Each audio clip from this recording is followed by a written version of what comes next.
Conflit parcellaire, conflit foncier en République démocratique du Congo, quand les décisions de justice prêtent confusion, oui, ça crée réellement de vraies querelles. À qui appartient cette parcelle, cette résidence de Lubumbashi, située au numéro 2626 ou 2629, route Likasi, quartier Gambela 2, dans la commune de Lubumbashi, une concession, une parcelle de 4800 mètres carrés, mais morcelé, il y a belle lurette sur ce plateau. Je reçois pour vous un juriste, un grand avocat, parce que non seulement il est du barreau de Kinshasa, mais il est aussi en Angleterre et dans d'autres pays où il exerce.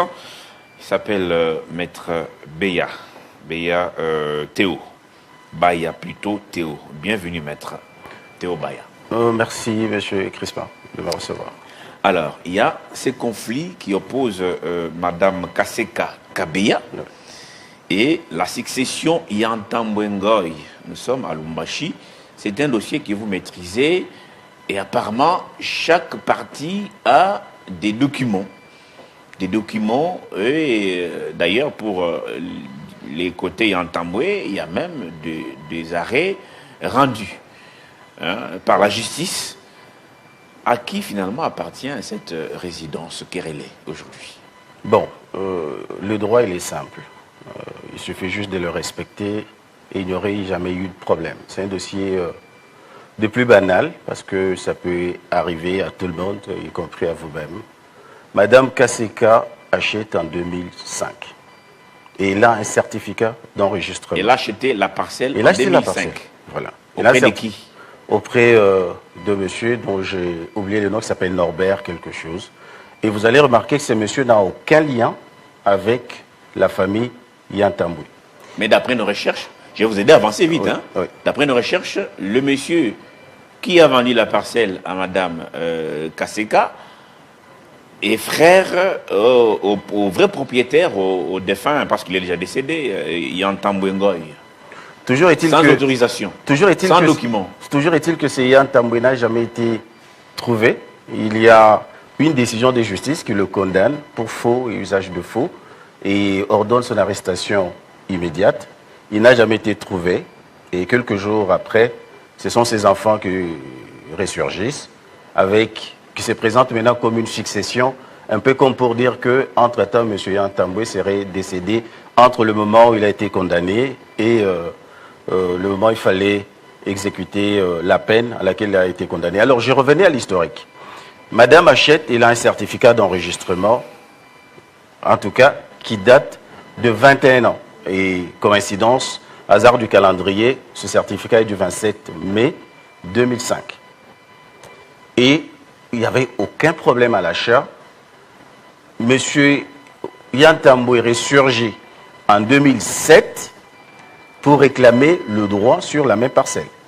Enfin, il dit que sa parcelle, c'est au numéro 26-29. Vous l'avez bien cité. Madame Kaseka, c'est 26-26A et sa voisine, 26-26B. Donc, c'est la parcelle 26-26. Sa voisine, c'est mademoiselle, j'ai lu son nom quelque part. Karum Moine. Tout à fait. Donc, ce n'est pas le morcellement du 26-29 qui aurait donné 26-26A et 26-26B. Rien à voir. Toujours est-il que sa succession a amené ma cliente en justice.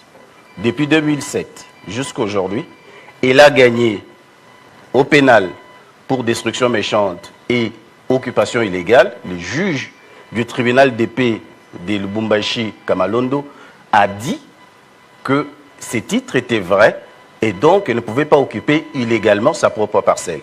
Ils ont fait appel au tribunal des grandes instances de ces ressorts. Le tribunal a confirmé cette décision. Ils sont venus à la cassation. La cassation a confirmé. Donc, ça, c'est quelle année? La cassation, c'est une décision de 2022, donc ça ne pouvait porter à aucune confusion du moment que la Cour de cassation a tranché. Ils sont même allés à la Cour constitutionnelle parce que, contrairement à ce que vous avez dit, ils n'ont pas de titre de propriété en droit. Non, mais ils ont un certificat d'enregistrement, si j'ai bien noté ici, les certificats. Non, ils ont plutôt les contrats de location de 1983. Mais voilà, tout à fait. Déjà en droit congolais. Et pour vous, c'est un certificat d'enregistrement. Le contrat de location est devenu caduc. Non, mais ce n'est pas nous qui le disons. C'est la loi, c'est l'article 144 de la loi foncière. C'est ainsi que je disais qu'ils sont allés saisir la Cour constitutionnelle pour que celle-ci dise que l'article 144 de la loi du 20 juillet 1973, donc on appelle la loi foncière, était inconstitutionnel parce que limitant la propriété à 3 ans. La Cour constitutionnelle les a déboutés. Et donc, tous les rapports techniques disent que, 1, ce n'est pas la même parcelle, et même si c'était la même parcelle, leur contrat était déjà caduc 3 ans après. Mais la caducité ne veut pas dire la nullité. Tout à fait. Ouais. Mais les conséquences sont les mêmes. Il fallait payer... La nullité, oui. La différence simplement, c'est que la nullité rétroagit, remonte à l'origine. Alors que la caducité, c'est l'extinction à un moment. Mais tel n'est pas le problème. Toujours est-il que toutes les décisions vont en faveur de Mme Kaseka. Ils reviennent au civil. Le tribunal des grandes instances dit que ce n'est pas la même parcelle. Après avoir auditionné le conservateur des titres immobiliers et tous les autres techniciens, ce n'est pas la même parcelle, rien à voir. De toute façon, votre contrat était caduc. Et la seule décision qu'ils obtiennent, c'est en 2017, qui vient ignorer toutes les décisions pénales et la décision du premier juge en disant que c'était la même parcelle. Et donc, cette décision vient annuler les certificats d'enregistrement de Mme Kaseka et ordonne son déguerpissement. Et c'est là que se trouve le problème. Parce qu'en 2018, Mme Kaseka, l'un de ses enfants fait tierce opposition. La même cour d'appel du Haut-Katanga qui avait condamné Mme Kaseka au déguerpissement et en annulation sans certificat, ordonne ce que l'on appelle les défenses à exécuter. Donc dit, n'exécutez pas cette décision, ma décision, je vous demande de ne pas l'exécuter jusqu'à ce que je réjuge le fond de l'affaire. Malheureusement, c'est là qu'intervient le ministre Eliezer Tambwe. En quelle année ça déjà? Là, c'est en 2025. Mais avant ça, là, vous parlez du deuxième déguerpissement. Il y a eu une première fois.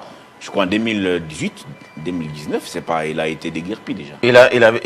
Si déguerpissement il y avait, c'est qu'il avait été réinstallé parce qu'il était dans la parcelle jusqu'en 2025, au mois de novembre. Est-ce qu'elle n'aurait pas activé des circuits, des canaux, ça et là? Apparemment, c'est une dame qui a beaucoup d'influence. Non, mais pas. Est-ce qu'elle n'a pas activé peut-être des canaux, les canaux d'adresse? Mais si elle avait cette influence... Avant d'être installée, parce qu'il y a eu déjà ces déguerpissements. Si elle avait cette influence, elle ne serait pas dehors aujourd'hui et que les policiers occuperaient sa maison par la force d'un seul homme, par la volonté d'un seul homme, M. Eliezer Tambwe. Mais que vient faire Eliezer Tambwe dans ces dossiers? C'est la question que je me pose. Parce qu'Eliezer n'est pas parti. Toujours est-il qu'il dirige quasiment les déguerpissements en 2025. Le 19 novembre. Il dirige? Il dirige quasiment. En quoi faisant? En donnant des injonctions à la police, en téléphonant à gauche, à droite, ça peut être retracé. On déguerpit la dame, il les convoque tous à Kinshasa, les deux parties. J'ai participé à ces réunions. Je me suis dit, j'ai ouï dire que Eliezer Tambwe était juriste. Bon, je vais expliquer les choses, il le comprendra s'il est juriste. On arrive, nous avons un certificat d'enregistrement non attaqué, non annulé. En face, un contrat de location caduc sur des numéros cadastraux différents, numéros de police différents. On arrive, on décrit tout ça. Quelle est sa réponse? Mais est-ce que vous ne pouvez pas vendre et on va restituer à Mme Kaseka ses impenses? On dit non. Elle est propriétaire, elle ne peut pas être contrainte à vendre parce que vous êtes ministre. Mais déjà, avant de revenir au ministre Tambwe Eliezer, ceux qui se défendent du côté de Yann Tambwe Ngoy, ils disent que de son vivant, Yann Tambwe, quand il est rentré de son déplacement, apparemment dans l'est du pays, lorsqu'il est rentré à Lubumbashi, est venu voir votre cliente, Mme Kaseka, pour lui proposer la restitution de son argent, afin de récupérer son bien qui a été mal vendu par son frère. Non, il y a deux mensonges dans cette affaire. Et que cette dernière aurait refusé. Non, mais c'est un mensonge pas tant. Le premier, c'est qu'ils ne se sont jamais vus. Il n'a jamais rencontré ce monsieur. Yann Tambwe n'a jamais vu. Qui est introuvable. Et on ne l'a jamais trouvé, sinon il sera en prison parce qu'il a une décision contre lui. Il sera en prison. Donc, ils ne se sont jamais rencontrés. Et le deuxième, c'est qu'elle ne va pas accepter de céder sa parcelle parce qu'un Kudam se présente et propose autre chose. Quelle est la contrainte qu'elle a de céder sa parcelle? Mais, maître, alors, quels sont les documents que le vendeur de l'époque, son nom, vous l'ignorez? Monsieur Norbert, il avait aussi un peu... Monsieur Norbert, en 2005, oui. Norbert avait quel document? Il avait un contrat de location qui était en cours de validité. Un contrat de location. Tout à fait, qui était en cours de validité. Donc, il a vendu avec un document qui lui donnait accès au droit réel, qui est le contrat de location avec l'État congolais. Mais bien sûr, je pense vous l'avoir envoyé dans les pièces que je vous ai transmises. Donc, le problème aujourd'hui, ce n'est pas le problème de la justice, parce que la justice a ses problèmes, l'affaire est en justice, mais le problème, c'est qu'il y a un homme qui a pris à bras le corps l'affaire et contre tout bon sens et contre toute valeur d'un État de droit, se permet de s'opposer à la décision de la justice. Je vous ai dit qu'il y a un arrêt de la Cour d'appel du Haut-Katanga de 2018 qui ordonne les défenses à exécuter. On exécute en violation de cet arrêt. Nous saisissons l'inspecteur général des services judiciaires et pénitentiaires. Il ordonne la réinstallation de Mme Kaseka. Aujourd'hui, cette décision n'a jamais été exécutée. Pourquoi? Parce que les Air Tamboué, ministre de son État, appelle police, armée, conservateurs titres immobiliers, cadastre pour les intimider et leur demander de ne pas prêter leur ministère. Je vous ai envoyé plusieurs réquisitions des huissiers de justice qui n'ont pas reçu à avoir le soutien ou l'appui, l'accompagnement de la force publique. Et sans cela, qu'est-ce qu'on en fait? Les policiers qui occupent la parcelle ont été arrêtés par l'auditorat pour occupation illégale. Ils ont été arrêtés et dans la journée même, Eliezer Tamboué a appelé, ils ont été libérés. Mais quel est l'intérêt pour Eliezer Tamboué? C'est ça ma grande question ce matin. C'est la question que nous lui avons posée. Monsieur Ntamboué Eliezer de pouvoir s'immiscer dans une affaire qui ne le concerne pas. Nous lui avons posé la question. Il nous a dit qu'un des Tamboué qui serait aux États-Unis est son ami. Il veut aider son ami. Il veut aider son ami alors qu'il est ministre de la République. Il déshonore sa fonction pour vouloir aider un ami quoi qu'il arrive, quoi qu'il en coûte. Et nous sommes désarmés face à cela parce que quand il appelle à gauche, à droite, il dit à ses interlocuteurs, un peu pour les menacer, les intimider, qu'il est de la famille présidentielle. Mais Eliezer, pour connaître la famille présidentielle, a la chance pour Eliezer Tamboué d'être la famille présidentielle. Il est la même que pour moi d'être le fils du pape. Donc la chance est zéro. J'aurais sur ce plateau certainement un conseiller du ministre Eliezer pour éclairer cette situation. Est-ce que mademoiselle Karoumb Mouad, qui partage la même parcelle avec madame Kaseka Kabeya, a les mêmes soucis? Bien sûr, elle est dans la même situation que nous. Les deux parcelles aujourd'hui sont occupées par les policiers. Tout à fait. Toujours sur instruction du ministre, selon vos propres déclarations. Alors aujourd'hui, qu'est-ce qu'il vous reste à faire? Parce que vous dites que la justice a fait son travail, selon vous. Les dossiers étaient en suspens, il fallait réexaminer dans le fond, peut-être pour donner raison à votre cliente, ce qui n'a pas été le cas, malheureusement. Un membre du gouvernement, vous avez cité son nom, est intervenu avec la police et autres, et qu'aujourd'hui, Mme Kaseka ne sait pas accéder à son bien. Qu'est-ce qu'il vous reste à faire, vous, en tant que juriste? J'ai lu, vous avez exercé notamment en Angleterre aussi. Nous avons, avant de venir dans la presse, parce que la place d'un avocat, c'est dans le prétoire et non dans les médias. Tout à fait. Mais nous venons parce que nous n'avons plus d'autre espoir. Nous avons déposé plainte contre Eliezer Tamboué au parquet général près la Cour de cassation pour tous les faits que nous estimons criminels et infractionnels qu'il a commis dans ce dossier. Il n'y a pas eu de suite.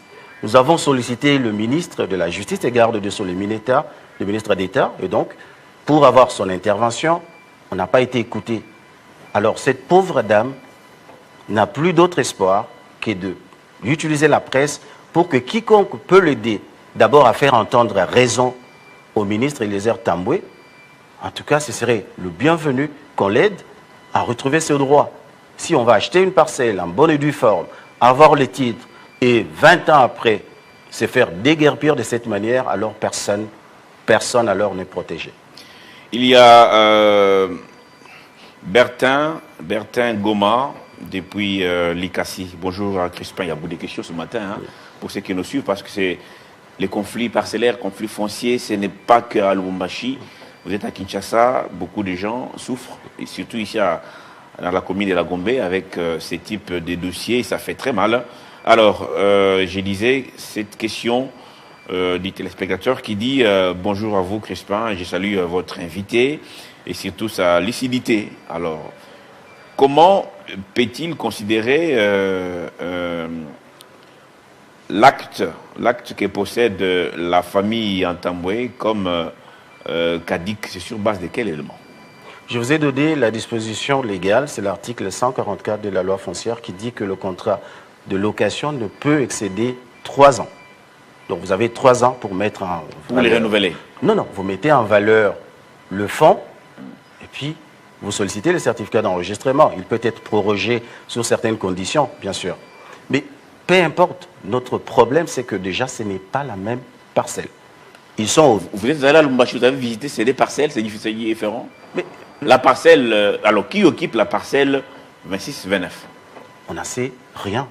On n'en sait rien. C'est leur propre contrat qui parle du numéro 26-29. C'est une adresse qui existe? Bien sûr. Mais pour eux, ils considèrent que le 26-29, c'est ce qui est devenu le 26-26A et 26-26B, ce qui n'a rien à voir. Est-ce que c'est une confusion entretenue par la justice? Je ne voudrais pas... en tout cas, j'ai été la pierre à la justice. Je suis avocat et j'ai le devoir de déférence vis-à-vis de la justice. Nous avons toujours eu gain de cause dans ce dossier. Il y a certes cet arrêt malencontreux de 2017 qui vient ignorer toutes les décisions pénales, alors que les décisions pénales ont ce que l'on appelle en droit l'effet erga omnes, donc ça s'oppose à tout le monde. Mais il y a une voie de recours qui est engagée. Nous considérons que nous continuons à renouveler notre confiance en la justice, que l'issue soit raisonnable et respecte le droit de Mme Kaseka sur le fond. Geoffrey Mpung, qui lui nous écrit effectivement de Lubumbashi. Bonjour M. Crispin, je salue votre invité. Je suis avec attention ces dossiers, hein, et ce n'est pas un cas isolé en tout cas pour la ville comme Lubumbashi. Votre avocat peut-il nous éclairer? Par quelle magie Mme Kaseka, qui a déjà été déguerpie, s'était réinstallée dans la même parcelle? Est-ce qu'il n'a pas utilisé les mêmes méthodes que l'avocat dénonce avec Ntambwe aujourd'hui? Comme je vous ai dit, par exemple, là, elle est déguerpie. Mais la première fois, c'est ce que je après le déguerpissement, quelle méthode a-t-elle utilisée pour... J'en arrive. J'ai donné l'exemple le plus récent, c'est qu'elle est déguerpie. Et pourtant, elle doit être réinstallée parce qu'il y a une décision de justice qui suspend les effets de celle qui ordonnait son déguerpissement. Donc, il y a des voies de recours qui permettent à ce qu'on puisse d'abord surseoir l'exécution. Et quand l'exécution avait été mal faite, comme notamment la première fois aussi, c'est tout à fait naturel et normal qu'on réinstalle la personne en attendant l'aboutissement de la procédure judiciaire. Combien de fois notre justice s'est trompée dans ces dossiers? Combien de fois elle s'est trompée? Je dirais peut-être 2 fois, parce que sur une dizaine de décisions, toutes, elles vont dans le sens de Mme Kaseka. Sauf en 2017. Sauf en 2017. Et maintenant, en 2017, le ministre Eliezer Ntambwe est encore journaliste, même pas... Bien sûr. Mais alors, qui à l'époque avait influencé cette justice? Je ne voudrais pas en arriver là parce que je n'ai pas de preuves. Mais cette décision avait été dictée par des intérêts qui n'ont rien à voir avec le droit. C'est tout ce que je peux dire, parce que je n'ai pas l'autorisation en tant qu'avocat de débiter certaines choses si je n'ai pas la preuve que je pourrais sortir en cas de problème. Mais toujours est-il que la décision était là, elle est là. Il y a eu tierce opposition et le même juge qui a pris la décision, donc la même cour, a dit « N'exécutez pas ma décision, attendez que je tranche au fond une nouvelle fois ». On n'avait pas exécuté. Et aujourd'hui, cette cour est incapable de faire respecter cette décision, c'est ça? Elle ne peut rien. Elle a authentifié la décision qui ordonne les défenses à exécuter pour dire c'est notre décision, donc vous, huissier de justice, vous pouvez l'exécuter. L'huissier a saisi la police, personne ne veut aider. C'est là que c'est bizarre. Donc vous avez une décision de justice, et ça peut arriver à tout le monde.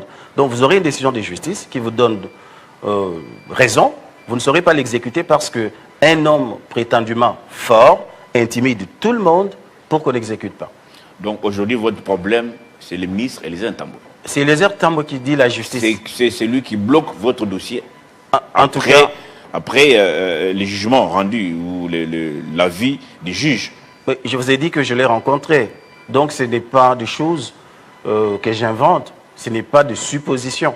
Il y a des témoins. Si le parquet, près la Cour de cassation, veut instruire ces dossiers, il y a des témoins, des appels du ministre Eliezer Tambwe qui peuvent en tout cas éclairer le parquet sur son influence et ses ordres. Il appelle même le conservateur pour lui intimer l'ordre de faire la mutation du certificat d'enregistrement en faveur de Yan Tambwe, en tout cas au détriment de la justice.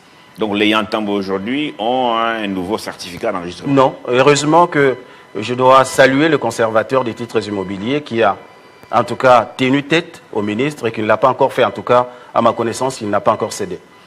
Il n'a pas encore cédé et pour l'instant, vous dites que ce sont plutôt des policiers qui occupent cette parcelle. Tout à fait. Et cela aussi... sont des gardiens ou des occupants? Mais cela déjà viole les instructions du chef de l'État données dans la même province, que la police ne pouvait pas aller assurer la sécurité privée. Et le ministre du gouvernement désobéit aux instructions du commandant suprême en envoyant des policiers occuper une parcelle privée. HK Kabwe qui nous suit depuis la commune de Limete, nous sommes ici à Kinshasa. Bonjour Crispin, bonjour à votre invité. Ça serait dommage si les allégations de la part de votre invité sont vraies concernant le ministre Eliezer Tambwe, un homme qui a toujours plaidé la cause des faibles. Je mets un doute par rapport à ces allégations. Il a le droit de douter parce que moi-même, quand nous sommes invités par le ministre Tambwe, j'avais l'image de celui-là qui prenait la parole pour le faible, qui défendait le faible, qui était la voix de sans voix. Et donc j'y allais avec beaucoup de confiance, avec beaucoup d'assurance, couplé au fait que j'avais appris qu'il avait fait le droit. Et donc je me disais, en tout cas la discussion sera plus fluide et plus facile. Mais j'ai eu affaire à quelqu'un de cloîtré dans sa position, qui veut défendre les intérêts de ses amis coûte que coûte, et en dépit du bon sens et du droit. Maître, avant de terminer cette émission, parlons un peu de votre cliente, Madame Kaseka Kabeya. Qui est-elle? Est-elle connue à Lubumbashi? Est-ce que son mari est là? Il a des enfants? Dans quelles conditions il vit actuellement? Je ne voudrais pas rentrer dans la vie personnelle de ma cliente. Je n'en ai pas le droit et ce n'est pas le sujet de l'émission, mais Elvie Lubumbashi, c'est une dame de tout ce qu'il y a de plus simple et de plus banal, qui n'a pas de force, en tout cas pas au point de se battre contre un ministre de la République. Donc tout ce qu'elle demande, c'est que Madame la Première ministre, le Président de la République, la Première Dame, puissent écouter son cri de cœur et lui venir en aide. C'est que le ministre est en train de faire, il déshonore sa fonction et trahit la confiance du chef de l'État qu'il a nommé, ainsi que la Première ministre qu'il a proposée. Et aussi, il déçoit les Congolais qui ont toujours cru en lui, qu'il était là pour défendre les faibles. La preuve, c'est que vous avez votre téléspectateur qui n'arrive pas à croire. Je comprends son incrédulité, mais les faits sont là. Les faits sont là. Beaucoup de courage, en tout cas, à Mme Kaseka Kabeya et Mademoiselle Karoumbe. Vous êtes avocat conseil pour les deux? Non, juste pour Mme Kaseka. Pour Madame, on verra la suite de ces dossiers qui fait briller encre et salive au niveau de la ville de Lubumbashi. Aujourd'hui, tous les recours sont épuisés. Vous avez vu les ministres sans solution. Tout ce qui vous reste, c'est votre message que vous lancez ce matin. Vous l'avez dit au chef de l'État et à la Première ministre, à toutes les personnes qui ont les bons sens pour venir en aide à votre cliente qui désespère parce que tout a été fait, à moins que vous ayez un autre mot de la fin. Merci de m'avoir reçu. J'espère que le message est passé. C'est aussi ça l'état de droit, ce qu'on peut arriver et dire le mal qu'a fait un ministre sans craindre. Donc j'en remercie le chef de l'État pour cela. Merci beaucoup. En tout cas, il y aura certainement une suite favorable à votre cri d'alarme. Merci beaucoup, maître, pour cette intervention ce matin, surtout pour ces détails. C'est un dossier qui dérange. À Lubumbashi, ce type de dossiers sont les gens dans notre pays. Il faudra que la justice fasse réellement son travail. Elle est malade, c'est vrai. Ça, c'est moi qui l'ai dit cette fois. C'est pas lui parce qu'il est avocat. Cette justice est malade. Le chef de l'État l'avait confirmé aussi.